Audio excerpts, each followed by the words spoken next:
அஸ்ஸலாமுஅலைக்கும்.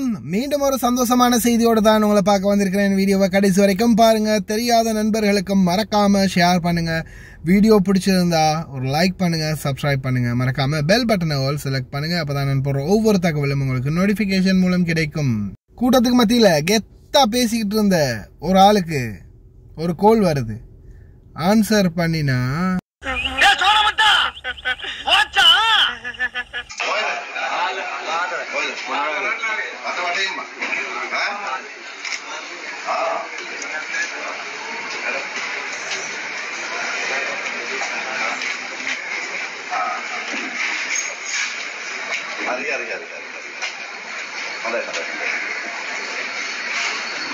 අධිකරණයෙන් මේ මගේ මොකද්ද මේ එක මොකද්ද අක්ෂ සමාජිකත්වය හොසි කරලා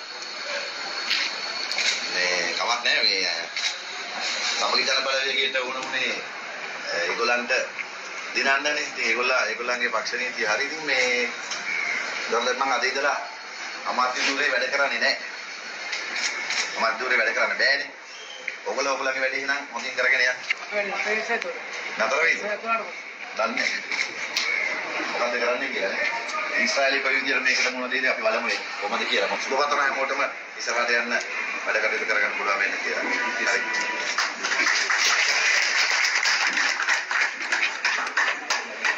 என்ன அமைச்சரே போச்சா? இது கட்சி எடுத்த முடிவு இல்ல. கட்சி எடுத்த முடிவா இருக்கலாம். ஆனா இது karma is boomerang. Karma is boomerang. நீ முற்பகல் செய்தது பிற்பகல் விளையும். எதை விதைச்சிங்களோ அதுதான் விளையும். இருக்கிற அப்பாவி தொழிலாளர்களை ஒவ்வொரு நாட்டுக்கும் வித்து பொழப்பு நடத்ததானே முயற்சி பண்ணீங்க. போச்சா? என்ன ஆட்டம், என்ன பாட்டம், என்ன கச்சேரி, எவன் அப்பா வீட்டு சொத்து? கூட்டி கூத்து கும்மாலம் குட்டின்னு என்ன ஆட்டம் போட்டீங்க. ஆட்டமா போட்டீங்க ஆட்டம். இனி போடுங்க ஆட்டம். எல்லாம் டீலிங் எல்லாமே இப்போ ஸ்டாப் ஆகிரும். எல்லா நாடுகள்லையும் டீல் போட்டு ஆளுங்களை ஏற்றுறதுக்கு பிளான் பண்ணினது. இனிமே இந்த கூத்துக்கெல்லாம் இடமே இல்லை. இது சும்மா ஜஸ்ட் பிகினிங் தான். ஒவ்வொருத்தருக்கும் இது வெறும் ஆரம்பம் தான். இன்ஷா அல்லாஹ் எதிர்வரும் அரசியல் மாற்றம், இலங்கையில் நல்லதொரு தலைமைத்துவம், இலங்கையில் அரசியல் மாற்றம் வரணும். நல்லொரு தலைமை இலங்கை நாட்டை பொறுப்பெடுக்கணும்.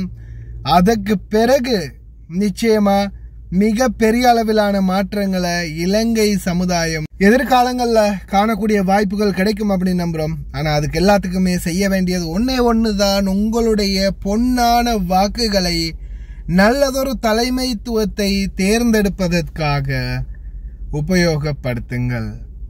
வாக்கெடுப்பு வரும்போது நிச்சயமா எல்லாருமே போய் ஓட்டு போடுங்க. ஆனா தேர்ந்தெடுக்கக்கூடிய தலைமைத்துவத்தை மட்டும் நல்லா பார்த்து தேர்ந்தெடுங்க. ஏன்னா இது நம்மளுடைய எதிர்காலம் மட்டுமில்ல, நம்மளுடைய எதிர்கால சந்ததிகளுடைய எதிர்காலம். நம்ம வாழ்ந்தோம் முடிச்சோம் போயிடோன்னு இல்லாம நம்மளுடைய குழந்தைகள், நம்மளுடைய குழந்தைகளுடைய குழந்தைகள்னு நம்மளுடைய எதிர்கால சந்ததிகளுக்கும் சேர்த்து நாம இந்த காலத்துல செய்யற மாற்றம் தான் எதிர்காலத்துல அவங்களுக்கும் ஒரு நிம்மதியான சூழலை கொடுக்கும்.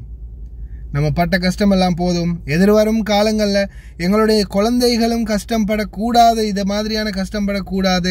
வேறு நாடுகளில் பிழைப்பு தேடி வரக்கூடாது அப்படின்னு நினைக்கிற ஒவ்வொரு தாய் தந்தையர்களும் நிச்சயமாக அவங்களுடைய பொன்னான வாக்குகளை நல்லொரு அரசியல் தலைமையை தேர்ந்தெடுக்கிறதுக்காக உபயோகப்படுத்துங்க. முயற்சி செய்யுங்க. வீடுகளுக்கும் தெரியப்படுத்துங்க. ஓகே ஃப்ரெண்ட்ஸ், கடைசி வரைக்கும் பார்த்த எல்லாருக்குமே ரொம்ப நன்றி. தெரியாத அனைத்து நண்பர்களுக்கும் ஷேர் பண்ணுங்க. வீடியோ பிடிச்சிருந்தா ஒரு லைக் பண்ணுங்க, சப்ஸ்கிரைப் பண்ணுங்க. மனுஷ விலகினத்தை பத்தி உங்களுடைய கருத்து.